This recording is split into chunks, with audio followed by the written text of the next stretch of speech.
যুবক বন্ধুরা, ও মুরব্বী বাবাজিরা, ও সোনামণিরা, দুনিয়ার প্রেমে পাগল হইয়া নামাজটাও পড়ো না, আজানটা কানে শুনেও মসজিদের পাশ থেকে হেঁটে যাও। ও বাবা, একটু কি মনের মধ্যে ভয় হয় না?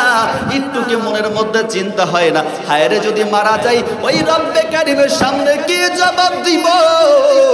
একটু কি মনটাকে বুঝানো যায় না?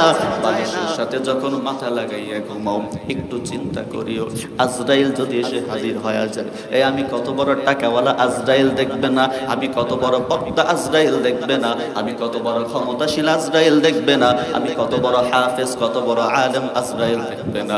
আজরাইল যদি দেখে আমল নামার মধ্যে সব বেশি, আজরাইল ভালোভাবে আচরণ করবে। আর যদি আজরাইল দেখে আমল নামার মধ্যে গুনাহ গুনাহ গুনাহ গুনাহ বেশি, আজরাইল আলাইহিস সালাতু ওয়াস সালাম বেনামাজি গুনাহগারের জানের উপরে এত জোরে থাবা বসায় দিবে, আজরাইলের থাবার কারণে গুনাহগারের কলিজাটা ছিঁড়ে ছিঁড়ে চলে আসবে।